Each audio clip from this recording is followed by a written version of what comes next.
Accurate English subtitles available. سلام، امیدوارم که حالتون خیلی خوب باشه. خوش اومدید به این کانال. من تامی هستم و این یک ویدیوی زمستونیه. ایشون هم همکارم هستن، سوزی. خیلی دختر خوبیه. باعث شده که من تجربه طراحیم بهتر بشه. برخلاف آموزش هایی که خیلی از افراد یاد میدن توی پالت، توی ناخن هایی که روی پایه قرار میدن، شما میتونید هر طوری که دلتون میخواد طراحی رو انجام بدید. زاویه شما راحت تره برای طراحی کردن روی اون ناخن. ولی من توی این دسته آموزش میدم. ببخشید یه لحظه.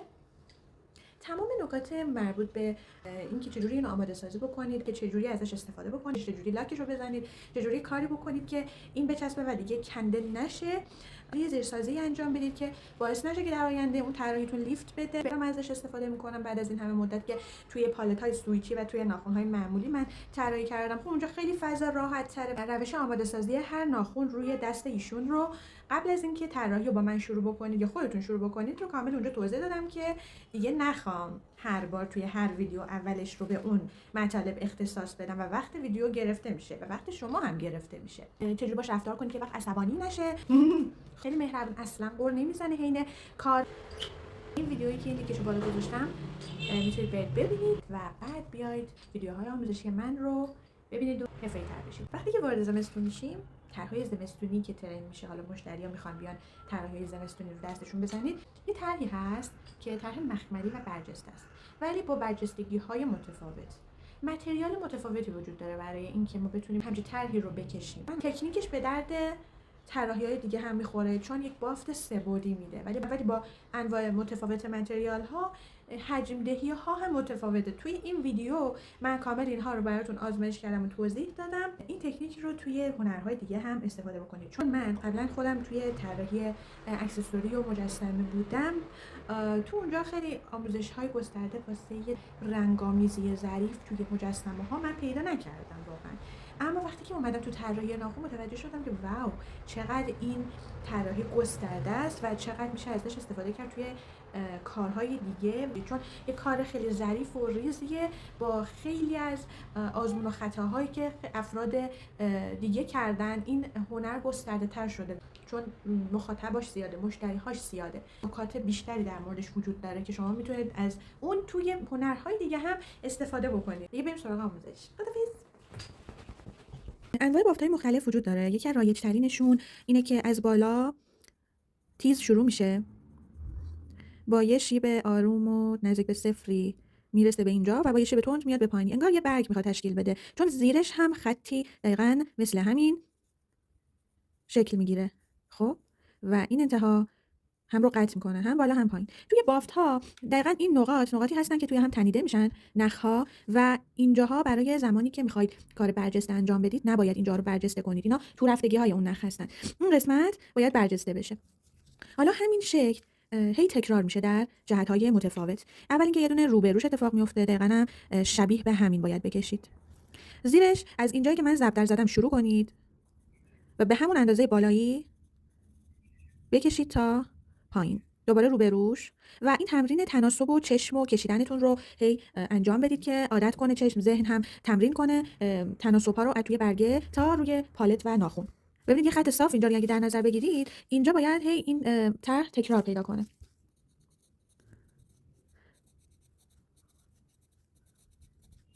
و در کنارش توی این مدل بافتی که من دارم میگم، میاد این فرم که این طرف روبروی اولیه کشیدین رو این طرف میکشید، دقیقاً اتصال میدید به اولین بافت، یعنی بافت برعکس به سمت پایین.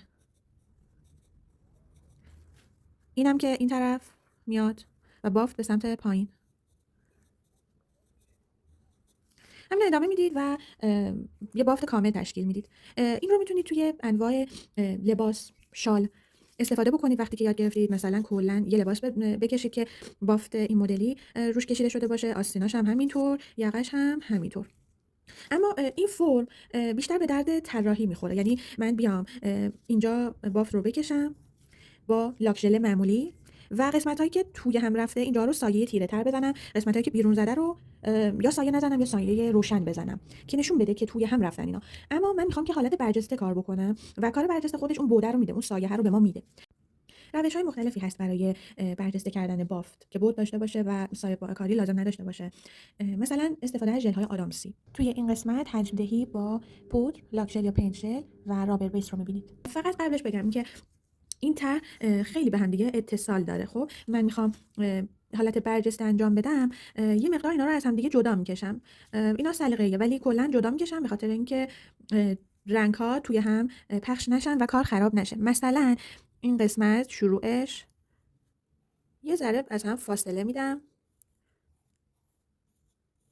تا انتها. این طرف هم میتونید حتی بیشتر این قسمت رو فاصله بدید و کار رو از اینجا شروع بکنید یا نه به هم دیگه خیلی نزدیکتر بکنیدش. من میخوام جدا جدا انجام بدم، با فاصله انجام بدم که رنگ ها قاطی هم نشن. حالا شما فرض کنید که هر نوع ناخونی که مشتری داره، چه مربع هستش چه بادومی، شما باید از وسط شروع بکنید به کشیدن. یه خط فرضی رو وسط تصور بکنید که حالت قرینه این بافت رو به دست بیارین.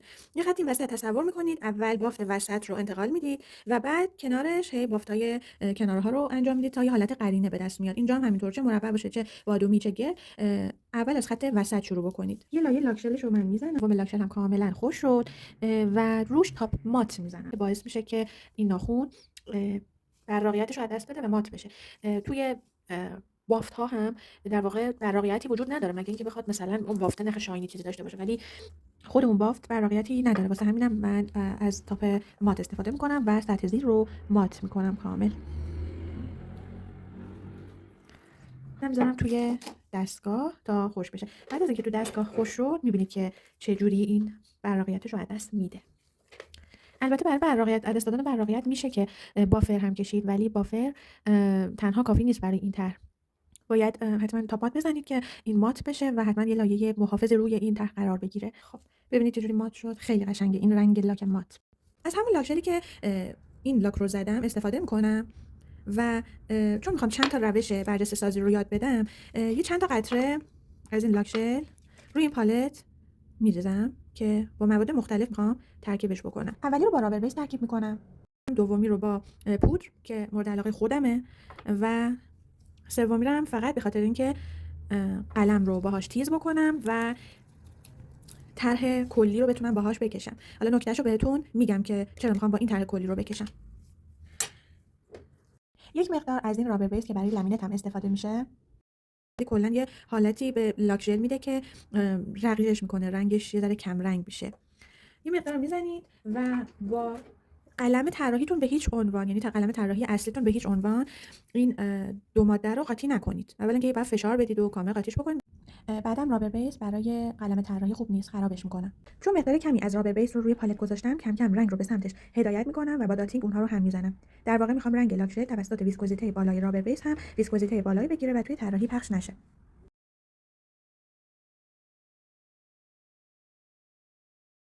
یه ماده‌ای هم داریم که برای کاشت پودر استفاده میشه، کاشت ناخونی که با پودر انجام میشه. یه مقدار از این رو هم توی با قاشق با هر چیزی، من الان با ناخون مصنوعی که دم دستم بود دارم برمی‌دارم. کم کم می‌ریزید این کنار. پودر رو میارید نزدیک. این بار پودرش زیاده، برای همین کل لاک ژل رو نمیبرم نزدیک پودر. اگه خیلی پودر قاطی بکنید این لاک ژل دون میشه و بافتش خیلی سفت و دون میشه. کم کم ترکیب کنید، حین هم زدن بافت ترکیب دون میشه. بعد از هر بار ترکیب مکس کنید تا جایی که بعد از چند ثانیه سطح ماده براق و یک دست بشه مثل لاک ژل اولیه. الان دقیقاً اون حالت براقیش مشخص میشه با اینکه من یه عالمه پودر قاطیش کردم. پس میشه که باز پودر بهش اضافه کرد، باید تا حدی باشه که اون حالت، این حالتی که میبینید دون وقتی که دارم هم میزنم این دونه نمونه و این حالتی که انگار مثلا مثل گچ، دیواره گچی که این مدلی هست. خب این الان ولش میکنم دوباره، عالیه. و میام با داتینگ میکشمش. وقتی که میکشمش حالت کیسانی عالی داره، این کافیه. خب این آخری هم که هیچ چیزی اضافه نمیکنم. خب من اول قلم که دارم رو باید تیزش بکنم، ولی نه با دست نه با هیچ چیز بجز همین لاک ژلی که بدون ماده دیگه ساده و خالص گذاشتمش روی پالت. هیچ وقت قلمتون رو روی پودر، مواد این پودر نزنید از انتها، چون پودر داخل این قلم میره و دیگه تیز شدنش ممکن نیست و پهن میشه وقتی که پودر عالمه وسط قلم باشه. برای همین از لاک ژل خالص استفاده میکنم برای تیز کردن قلم و مرتب کردن قلم. شما بیاید یه ذره بزنید روی این لاک و به حالت کشیدن روی پالت بچرخونیدش تا پایین. ببینید من دارم میچرخونمش همزمانی که میکشمش پایین. خب این الان در حال تیز شدنه و همین الانش هم عالی بود تیز شد. خب 2/3 هم کافیه که رنگی بشه، نمیخواد زیاد این کار رو انجام بدید. توی روش اول خب من فقط میخوام با همین لاک ژل ساده این طرح برجسته رو انجام بدم که خیلی‌ها با همین لاک ژل ساده انجام میدن که برجستگی زیادی نداره. وقتی که قلم رو تیز کردین با نوک قلم روی همون لاک ژل ساده بزنید و شارژش کنید و از بالا یه خط فرضی تصور کنید از وسط ناخن دقیقاً، چون این خط خیلی مهمه، خط راهنمامون هست تو این کاری که من میخوام انجام بدم. به خاطر اینکه لاک ژل ها تمیز باشن روی هم دیگه پخش نشن با فاصله این بافت رو انجام میدم، ولی با همین لاک ژل ساده اول اینکه سعی کنید ضخیم طرحتون رو پیاده بکنید جایی که طرح پخش نشه. یه خط اینجا در نظر گرفتم. هر یه دونه از این بافت‌ها یه انتهایی دارن که انتهاش رو میخوام نرسیده به اون خط علامت بزنم که اینجا هست، یه نقطه خیلی کم که دیده هم نمیشه زیاد. و از بالا چند بار رو هوا میکشمش که مطمئن بشم از کجا به کجا قرار برسه و شروع میکنم به کشیدن.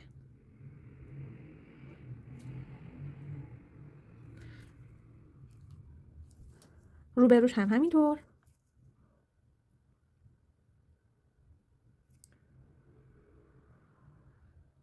کشیدن روی دست واقعی چالش برانگیزتر از پالته و نیاز به تمرکز و دقت بیشتری داره. تمرین خیلی حرفه‌ای تریه. حالا اگه دیدید که خیلی ضخیم نیست لاک ژلتون، تا همین حد ضخامتش هست، دوباره نوک این رو شارژ بکنید، نوک قلم رو با لاک ژل شارژ کنید و فقط در قسمتی که برجستگی لازم داره رنگ رو بذارید و بردارید. به این صورت مکس بدید که رنگ تخلیه بشه و برش دارید. اگه دیدید تیز نمیشه لبه ها، نوک ها تیز نمیشه، باید قلمتون رو تیزش کنید، رنگش رو چند بار روی پالت پاک کنید و وقتی که تیز شد قلم، رنگ رو از روی ته به پایین و بالا بکشید که تیزی بیشتری بده. یعنی رنگ داخل قلم دیگه نباشه که تخلیه بشه تو اون قسمت، فقط رنگ رو به بالا و پایین میکشیم که یه حالت تیزی به ما بده. خب حتما دقت بکنید که هر دو طرف شبیه هم باشن تا زیباتر بشن طرحتون. بیشتر از اینم دیگه لاکو نزنید که یهو شوره نکنه. خب میریم برای مرحله بعد که قراره این رو مخملی کنیم. اون کاسه پودر رو بیارید زیر ناخن مشتری بگیرید و قبل از اینکه طرح نهایی رو بخواید خشک بکنید، از این پودر با حالا قلمه باد بزنی یا با قاشق هر چیزی پودر رو بردارید یه مقدار و بریزید روی طرحتون قبل از اینکه خشکش بکنید. این حالت گچی و مخملی و قشنگی بهتون میده. قبل از اینکه دوباره بره توی دستگاه، ناخن مشتری ضرب میارید پایین و چند بار ضربه میزنید به ناخنش. فقط اینجا یه چیز بهتون بگم، ببینید اتفاقی که میفته، حالا قبل از اینکه ببرم توی دستگاه، اتفاقی که میفته سنگینی این پودر روی این دوتا باعث شد یه ذره پهن‌تر بشه، ولی در هر صورت زیباست. خیلی ولی برجسته نیست، پهن‌تر شد. یعنی اون غلظت رو به خاطر اینکه ویسکوزیته کمی داره این رنگ باعث شد که پهن شه به اطراف. خب من اینو بعد از اینکه پودر رو ریختم و اضافه پودر رو پاک کردم میذارم روی یووی. من یوویم اون طرفه، باید دست رو ببرم به این طرف که رنگام در معرض یووی قرار نگیرن که خشک بشن. خب اینو تو دستگاه چند ثانیه خشکش کردم، حدوداً 30 ثانیه، چون قراره دوباره بره توی دستگاه. همین مقدار کافیه ولی نباید بهش فشار آورد خیلی، چون خیلی کم خشک شده. با یه براش خیلی نرم آروم میکشم روش تا پودرها از روی ناخن پاکشن. ببینید چقدر زیبا میشه. خب این ببینید برجستگی از بین رفته تقریبا و پهن شده، چون لاک ژلمون ویسکوزیته کمی داشت. ویسکوزیته یعنی مثلا عسل ویسکوزیتهش خیلی بیشتر از خام است، یعنی وقتی که یه جایی میذاری خیلی دیرتر پخش میشه. ویسکوزیته با اون غلظتی یه ذره فرق داره تعریفش. به همین دلیل اگه شما خیلی بیاین بافت های مثلا میخواید 4 تا 5 تا بافت رو بکشید و پودر بذارید توی دستگاه، اگه بخواید فقط با لاک ژل معمولی این کارو انجام بدید، امکانش هست که اگر خیلی نزدیک به هم اینها رو بکشید، طرح‌ها پهن میشن و توی هم میرن و خراب میشه کار. بافت بعدی رو از ترکیب رابربس و لاک ژل استفاده میکنم تا ببینیم که چقدر به کارمون حجم میده. دو تا روش هست، یکی اینکه خود همین رو بردارم و طرح رو بکشم، یکی اینکه نه، لاک ژل رو بردارم، طرح کلی رو اول خیلی خیلی کم سطح، یعنی با خیلی مقدار رنگ کمی بکشم، بعد اینو روش تخلیه کنم. این کار خیلی بهتره بچه‌ها، چون من اگه بخوام همچین رنگ غلیظی رو بردارم و یه طرحی رو بکشم، چون انعطاف چون محکم‌تر سفت‌تر این لاک شلز، قلم نمیتونه توی پالت بازی کنه، کار ظریف در نمیاد به خوبی. کاری که من انجام میدم از همین لاک شل معمولی استفاده میکنم، خب، و طرح کلی رو اول، یعنی زیر برجستگی رو اول میکشم. ببینید زیر با فاصله میکشم که تفاوت در متریال مشخص باشه. خیلی رنگتون رو کم بردارید که در طولانی مدت پخش نشه توی این روشی که دارم بهتون میگم. ببینید من دارم با نوک قلم این رنگو پخش میکنم و اصلا بهش حجم نمیدم به این رنگ، چون رنگمون لاکشل خالیه و مثل بالایی ممکنه که پخش بشه.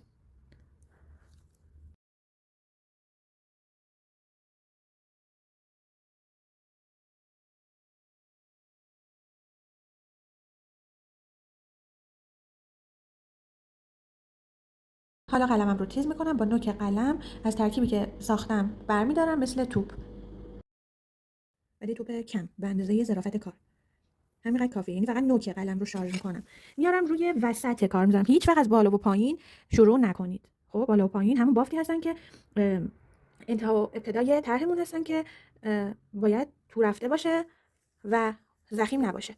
اول اینو میذارم و بعد پاک میکنم قلمم رو روی پالت پایین و از سطح این گوله‌ای که گذاشتم به سمت بالا و پایین یه مقدار هدایت میکنم که فقط مرز اون گوله با طرح زیر محو بشه و فید بشه، فقط در همین حد. خب این الان مرز محو شد، یه حجمی هم گرفت. خب برای اینکه من حجمو بیشتر کنم، الان مرحله بعد دوباره شارژ میکنم، یه گوله برمیدارم با همین قلم، میارم روی کار، میذارم روی وسط طرح، مکس میدم که تخلیه بشه. یه ذره بازی کنید، بکشیدش بالا. اگر ویسکوزیته رابر بیس شما کمه، باید سریعتر این کار رو انجام بدید که پخش نشه. دوباره دست مشتری رو روی کاسه پودر میگیرم و پودر رو میریزم روی طرحم.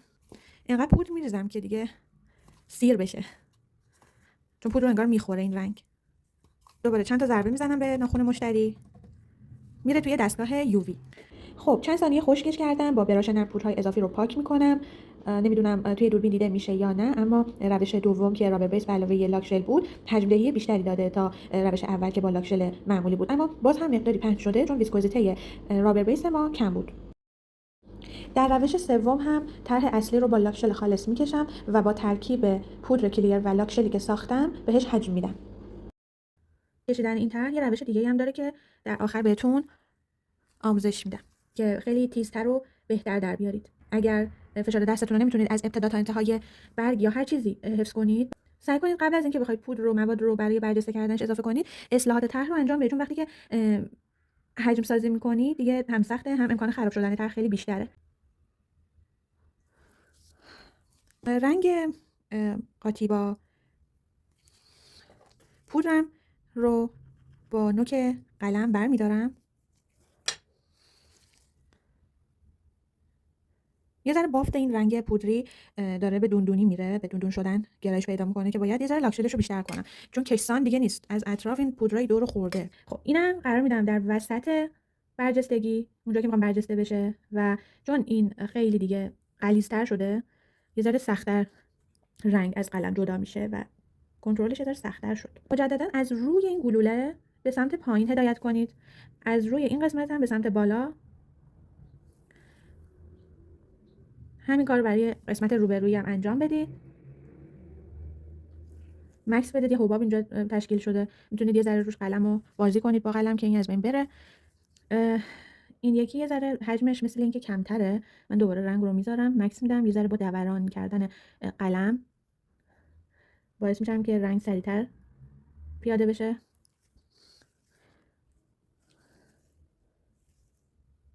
ویسکوزیته این یکی خیلی بهتره، البته خب پودرش بیشتر بود. هر چقدر پودرش بیشتر باشه ویسکوزیتش هم بیشتره، پخش نمیشه، ولی شما باید صبوری بیشتری به خرج بدید برای پیاده کردن رنگ. اصلا هم از قلمی که باز شده برای کار استفاده نکنید، حتما قلمتون رو تیز کنید. دوباره کاسه رو میگیرم زیر ناخن مشتری، برای اینه که حتما برای دست مشتری هم کار انجام بدید، چون این پودرها همینجوری روی میز نریزه و هدر هم نشه. سیرابش میکنم کامل، چند تا ضربه میزنم، میره توی دستگاه. خب ببینیم این چی شد. دوباره با براش میکشم. عالی. این یکی واقعا عالی شد و برجستگیش همونیه که من دوست دارم. خیلی قشنگه. برجستگیش عالیه. همین رو انجام میدیم. خب برای طرح بعدی یعنی خب روش بهتری کشیدن این بافت و هر طرحی که خطوط بسیار نازک داره مثل برگ، مو، مژه و غیره رو قرار بود آخر ویدیو بهتون یاد بدم. اگر فشار دست خوبی ندارید و بعضی خطوط طراحی هاتون پهن میشه، شما برای این کار همیشه بیاید از قسمت بزرگش شروع بکنید و یک نقطه بذارید، یعنی فضا رو تشخیص بدید که کجا قراره اون درشت قسمت درشت باشه. یه نقطه بذارید که این نقطه خوبه که با داتینگ هم پیاده سازی بشه، یعنی مکس میدید دوباره تا این نقطه پیاده بشه. وقتی که این حجم از رنگ پیاده شد، پاک میکنید رنگ رو روی پالت و به حالتی که میخواد تیزش هم بکنید. بعد از یه حالتی که مثل طرحهای ونزلیا، از این طرف به سمت پایین، از این طرف دایره به سمت پایین، یعنی قلم رنگ نداره و قراره فقط یک تیزی به ما بده. اگه رنگ داشته باشه، وقتی که دارید این رو میکشید، در حین حرکت رنگ روی این قلم هم تخلیه میشه و درشت میشه. پس رنگو پاک کنید از قلم، آروم اینم بکشید به سمت بالا. این قشنگ تیز شد. حالا این قسمت ها رو به هم متصل کنید. رسیدید به این قسمت ها، دوباره به بالا و پایین، دوباره قلم رو پاک کنید که رنگی توش نباشه و بکشید به سمت پایین و بالا. یه تیزی خیلی ظریفی بهتون میده. اگر فشار دست خیلی خوبی ندارید، یعنی از وسط شروع بکنید، نه یا از بالا شروع کنید به پایین، ولی اون بالا به پایین تمرین خوبیه. من از بین این سه تا متریال لاشه‌ای که با پود قاطی هست رو بیشتر دوست داشتم و میخوام که با این روش یه بافت کامل رو روی ناخن بهتون آموزش بدم.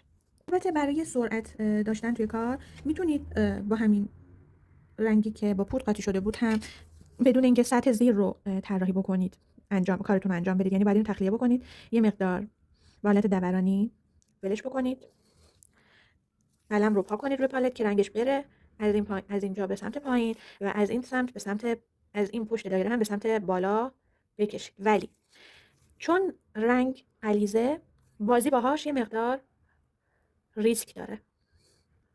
خیلی بهتره که لازم نباشه که خیلی بخواید زیر کار رو هم با استفاده از رنگ غلیظ طراحی کنید. ببینید دوباره میتونم حالا که سطح کلی رو کشیدم رنگ رو بردارم و در قسمت وسط کار تخلیه کنم، بهش مکس بدم که براق بشه، از رو به پایین و از بالا هم، بالای این دایره هم به بالا، که خطوط فید بشن. من این دوتا رو هم روشون پودر میریزم که ببینید که تفاوتشون چیه.